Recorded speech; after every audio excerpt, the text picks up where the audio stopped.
It is a most exciting day, ladies and gentlemen, for today marks the landmark, nay, historical first episode of Crimson Tower, my second Planet Coaster series and third attempt at building a park in this game overall. After rave reviews of my latest Planet Coaster series, from users such as Nathan F.A., who writes, "This series sucks, please just play KSP," and Eleanor R., who writes, "Kill yourself." I can tell that this is clearly something that fans want me to carry on with, and this is clearly them instructing me to go full steam ahead with the sequel to Mirror Lake. But for those of you that haven't seen those videos, there is a link to the playlist in the description, but it is my hope that however proud I am of Mirror Lake, this park will absolutely blow it out of the water. Pun intended? Pun intended, because it's a lake? I don't know. So I hope you enjoy what's coming in the following episodes. It is my goal to release sort of one episode per week. I'm not quite sure how long each one's going to be. Like in Mirror Lake, I'm aiming for 15 to 20 minutes per episode, but given the variability of the exact content of this episode, I imagine it will fluctuate a fair bit, though hopefully no single episode will run longer than half an hour. So anyway, talking about the footage at hand, I'm building a fairly simplistic entrance building here. I guess it kind of just reminds me of the Spanish architecture, but really I wasn't aiming for a specific theme here. I just made a nice looking building. The layout of this park is going to be somewhat inspired by Disneyland, in the sense that we have the entrance here that opens up onto a street of buildings, like a main street, though this will be built into a kind of smaller scale than the Disney main street, and the architectural style will be a little different, slightly more my own style, more European influences I suppose, I don't know. Now for those of you who are inevitably worrying at this point, no, Planet Coaster is not and will not replace Kerbal Space Program.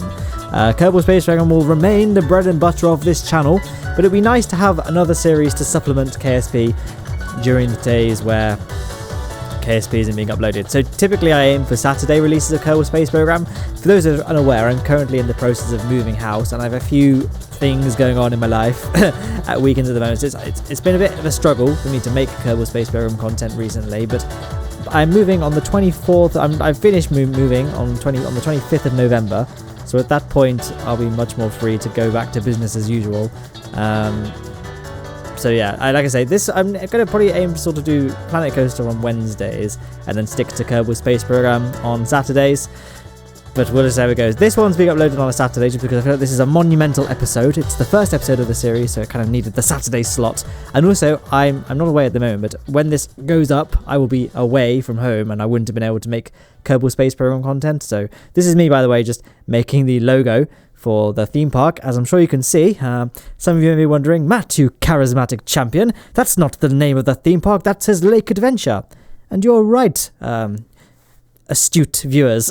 I hadn't decided on the name of the park at this point, so I kind of just went with Lake Adventure with a fairly generic-y sort of logo, pretty inspired by Sonic Generations, so I didn't end up going with this particular logo. The reason it's called Crimson Tower and the reason why I hadn't come up with a name yet is because the central kind of center point of this park, in the same way that the Disneylands have the castles at the center, and I'm trying to think of another example of a theme park now, but like Epcot has a big lake in the middle, like this one is going to have a giant red tower in the middle. Pretty inspired by the Blackpool Tower, which was inspired by the Eiffel Tower. So a kind of an Eiffel Tower sort of structure in the middle. So that's going to be in a few episodes' time. I haven't finished the park as I speak at the moment, though I currently got about 15 hours of footage so that we don't end up, in case anything happens and I'm suddenly unable to produce content for this for a while, we have a nice backlog of videos being made. A lot of people are asking me as well where, because I have teased, for those of you who are more familiar with my Kerbal work, which I'm assuming is most of you, I have two films at the moment. I have Juna Attacks and Expedition Eve. I am working on the third and most likely final film in the trilogy, I suppose. But again, much like with this episode, I want to have a lot of that prepared before I actually go ahead and start releasing it. So in case I get waylaid, I want to have a nice backlog to continue a steady release schedule. Green Harvest is still in the production stage. Like I filmed a tiny bit. I filmed like the opening act. But I want to kind of get all the spacecraft and things designed, because a big part of why Juna Attacks took a long time for each episode to come out towards the end was the fact that the ships were having to be all built from the ground up, and especially the Juna fleet. It took a while to get the finer details, like to to a level that I was satisfied with. So this time I've kind of got a very clear idea about what I want the whole script to be. In a similar way to Expedition Eve was pretty much entirely planned out before I even embarked on it, what the story was going to be, whereas Junior Attacks was completely made up week on week. And I think a lot of people do prefer Junior Attacks. I can definitely understand that. I think Junior Attacks was kind of more what I would imagine a story mode for Kerbal Space Program to be, where it's just happenings that are going on whilst a normal mission is going on with the HUD visible and everything, whereas Expedition Eve was a lot more effort was put into it to kind of make it like more like an actual film. So I paid a lot more attention to cinematography, hiding the UI except in places where I felt it would be more beneficial to show the UI, which was just during the Eve Ascent rockets, because Eve Ascension rockets are the hardest things to do in Kerbal Space Program outside of arbitrary challenges, especially ones like Expedition Eve, where they were direct ascent as well. There was no like Apollo-style command pod in orbit, so I felt just to kind of show people how it's done, I showed the UI for that. But I feel like, come to think of it, we're getting pretty off topic talking about Kerbal Space Program in a Planet Coaster video, and I think I've had a lot of comments now from people saying I really love your Planet Coaster content, not Kerbal Space Program content. So I'm assuming that I might have managed to grab some subscribers who subscribed purely for Planet Coaster. So if those of you people, I say hello. Well, the two of you that are probably in that position, like I say, I'm guessing most people here are watching who found me through Kerbal Space Program. So we've kind of got the main street layout, and this is just me creating one of the shops. So in this episode, we're covering the kind of, obviously we've got the path in the middle, then we have the entrance building, this food court area here, and then we're going to be building a cinema as well. I know cinemas aren't conventionally in theme parks, but this is not a conventional theme park. And, you know, I am a YouTuber. Oh, I don't know, that's a really obnoxious term, isn't it? I have a YouTube channel in which I produce videos, and it'd be nice to have an area in the park where people can come and learn about the architect of the park by watching YouTube videos in a cinema. So that was I don't remember exactly the reasoning behind putting a cinema in, but it seemed like a good idea at the time. So kind of just finishing off this court here. Let me know what you guys think of this time-lapse style, by the way, whether or not you like kind of sort of showing clips and then it fades along to the next clip, and then we kind of not showing the entire build in its full process in very, very fast motion. I think it really depends on the camera angle as well, because if the camera's constantly panning around, it would get quite nauseating quite fast if I just showed the entire thing being built at very, very high speed, rather than what we're doing here, which is a bit of a slower speed and just sort of crossfades between different key elements. So we're kind of finishing up this thing here. I've shown you how I built one bit of the wall here, and then we'll just end up cloning that across, but now you understand the concept, we can fade it across to the next clip. So kind of just showing you how it's done there. It happened a while ago now, but some of you may have been wondering, there was that sort of stucco cube shape at the end of the main street, what that was all about. So like I said earlier, at the time I didn't know what the center, I knew I wanted a center point, like at the middle of the park at the end of this street. I thought about a big fancy clock tower at the time, which is what that kind of base is for. It wouldn't have necessarily been the actual base of the clock tower, but it was there just to give me an idea of the footprint and what kind of scale I'd be building to. But in the end, I kind of went with a tower. Fun fact, I did mention this in Mirror Lake, but it was the very first episode, and it was kind of mentioned in passing. So I never really, some of you, I wouldn't be surprised if most of you had forgotten about that, or just weren't aware of the fact in the first place. And that was in Mirror Lake. The actual Emporium, the biggest building along the lakefront, was actually supposed to be like a model of the Blackpool Tower. Actually, just here quickly, I'm just disguising the path curbs with scenery items because there are holes in the paths. That's why there's that banister blocking off half the stairway, and why I'm kind of building this TV screen here. The path system in Planet Coaster is, in my opinion, completely inexcusable. It is so bad. I do not know why it doesn't get more criticism. I think because the rest of the game is amazing, especially the scenery building aspect. I'm not that great at scenery, I'll be the first to admit, but I feel like I feel like I can do it to a good enough standard where it's not painful to watch me doing things. But I certainly have a long way to go if I want to becoming like, you know, I have a long way to go before I get to a level that I would be fully satisfied with. But you know, it's a learning experience. This is a journey we're all going on. This is actually only this is the third park I've built in Planet Coaster overall. So I made Mirror Lake a series. That was the second park I made in Planet Coaster, but it was the first one I actually put effort into. The first Planet Coaster park I made was Lowne, and that was, I made a video of that as well, and that was kind of my old style of making. At the time, it was RCT3 videos where I was just showing the entire park being built in fairly chopped up ways. So the video would be about 20 minutes long. It just showed kind of my thought process and just cutting between different... It's hard to explain. There'll be a link in the description. Guys, I really like the way those videos came out, especially my last RCT3 video, which is a while ago now, obviously. So what I'm thinking about doing, when I was building this, I did have...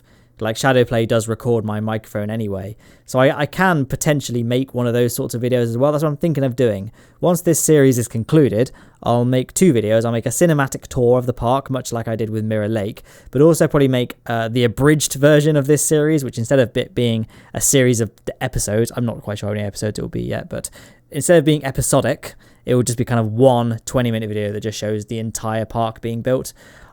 I thought about doing that for this series, but the problem with doing that format, it just takes a lot of... It's a very, very high amount of time to just one video. And, it's not like I make meaningful money out of these things. So it's kind of disheartening to think that, so much effort goes in for just a 20-minute thing. I kind of wanted to show a little bit more, and that was kind of the main driving force for me going towards making more Kerbal. Like I didn't used to make commentary tracks in Kerbal Space Program. I just used to make music videos in a similar vein to sort of how Hazardish and Mark Thrim. I think Mark Thrim's kind of done what I've done though. He's gone more towards the commentary side as well. But Hazardish, Turbo Pumped, that's what I used to do videos like that as well, where it's just a music video. And I changed that for 2 reasons. I mean, I still make music videos because I do love making the music videos, and I think whenever I'm going back and watch my videos, because I like the videos I make. I think that's important when you're a content creator, to enjoy watching the things you make, but also kind of looking at the mistakes that were made or kind of areas of the mission that could have gone better. I tend to go back and watch the music videos rather than the commentary versions because I've always just liked that presentation more. However, I've been rambling so much. The point I was trying to make was I found myself having to cut out a lot of footage and that would show how aspects of the mission were done. I felt like I don't like cutting out this much footage because it was a very big mission. It was a bit disheartening to have to cut out so much of it. And also to kind of doing a commentary would give me the ability to talk about kind of the ins and outs of the mission, how certain aspects were done, because my comments are always flooded with how I did the things I was doing. So the commentaries give me that option. And the other reason was because I always used copyrighted music like Queen songs, David Bowie, because that's just... royalty-free music, I find it very, very hard to find royalty-free music that is either good. But if it is good, what usually happens is every other YouTuber uses it. I mean, everyone knows the Kevin MacLeod songs because everyone uses the Kevin MacLeod songs. So you got to try and find a few more things. That was one of the problems I had with Expedition Eve, because I did try and make that with royalty-free music, because the point I was saying before I got onto another tangent was the fact that because it was royalty-free music, a lot of my videos were suddenly getting taken down without any warning. I've lost 3 videos now, and they were all ones I was very proud of. Because of this, and I think I was just like, it's really disheartening and for me to see something I worked so hard on, something I was really proud of, just get snatched away because record labels are greedy and they want to change their policies to suit what makes them the most money. Especially I find it egregious when it's things like David Bowie songs, and like Queen songs, I guess, by extension, but to a lesser degree, because the artist is dead, but the record label still has to milk them for all they're worth. But this is another topic completely. Whereas obviously if it's my voice, in theory, it shouldn't get copyright claimed. If it does get copyright claimed, it will be false. Luckily, I've been fairly lucky with YouTube, actually. I've not had any false copyright claims, and none of my videos have been demonetized either. I am very careful with the things I say and the kind of content I make, and I feel like Kerbal Space Program as a concept is fairly inoffensive, as is Planet Coaster. But I am very careful, and that's why originally Green Harvest, the film I was working on, I was talking about earlier, it was going to be called something like Junior Attacks 2 or Kerbin Attacks or Kerbin Strikes, but things like attacks, strikes, war, these are all no words for the YouTube algorithm bots. You got to be so careful. That's why I went with Green Harvest, because Green Harvest, it does relate to the story, and trying to be as spoiler-free as possible. And it's also a little reference to Star Wars, because for those who don't know, Return of the Jedi, they couldn't just film it under the name Return of the Jedi because they'd be mobbed with fans arriving at the sets and kind of disrupting production. So they produced it under the name Blue Harvest, and it was like a horror film. And so it's kind of a tip of my hat to Star Wars, because obviously Star Wars is a big inspiration for Juno Attacks. In fact, one of the episodes actually rips the exploding Death Star scene for Juno, like one of the Juno space station. When it explodes with the Death Star explosion. And speaking of Juno Attacks, here's me building the cinema entrance here. So Juno Attacks is the film being shown on that screen. I hadn't got around to rendering the video in a format that could be played on the Planet Coaster screens, but we'll do that before this series is over, I imagine. So I've kind of got a placeholder video on the screen at the moment, but that won't be the only, that won't be what it is forever. So yeah, unfortunately, obviously it's a cinema, which isn't a thing in in Planet Coaster, so it is just purely aesthetic. That's why we've got like the car seats there that the people won't actually sit on, but it's just a kind of a nice little model to make, and it's something that I think it's pretty different. You don't really see many Planet Coaster parks, or if any Planet Coaster parks, incorporating cinemas into their builds. So I don't know, I kind of like the way it came out, even if it's completely aesthetic. And there's a few things in this park, like the big red tower, without going too much into it. Peeps can't access the top of it because for some reason I had it in my head that elevators are in this game and I could just build an elevator to the top. It turns out I was probably thinking of Roller Coaster Tycoon 3 because elevators don't exist in this game, and the tower towards the top was too condensely built and detailed and intricate and narrow that a staircase couldn't get to the top. So unfortunately, it's a completely aesthetic tower. But maybe I'll just come up with a backstory that, you know, it was much like Mirror Lake. It was a heritage site that the tower was already standing on, but it had been long deemed unsafe to go to the top anymore. So it's now just like a telecommunications tower or something. I don't know. We don't need to think too much about the lore of this. I got a few episodes to go before I don't know. I'm trying to remember the order in which I built these things. I've been building this over quite a long period of time, but I'm pretty sure the tower is built. Hopefully, I would anticipate no more than 3 episodes time, but I imagine maybe next. I'm trying to think what I built. So in the next episode, we're building a big wooden steel coaster, a big hybrid coaster that actually I was really proud of. I think it's definitely one of, if not the best coaster I've made in this game to date. But that being said, all the coasters in this park, I'm really, really pleased with the way they came out. I went with a bit more of a realistic approach than with Mirror Lake. And obviously I learned a lot in Mirror Lake, and I watched a few tutorials. Shout out to Silver Rat, obviously, and Variable Gaming. He's a small channel, little channel. He's going to go about 1.8k subs or something like that. So yeah, but he makes amazing roller coasters. So yeah, big props to him. I learned a lot from watching his videos. But that pretty much wraps this episode up, to be honest. I hope you enjoyed this rather rambly commentary, and are looking forward to what's to come. And yeah, on screen is a link to the full playlist, which as of today is going to be fairly lightly populated, but that will grow as the series goes. On the top right is a link to my other Planet Coaster series, and bottom right was just that other standalone Planet Coaster video I made. So I hope you enjoyed the video, and I hope you enjoy the rest of your day.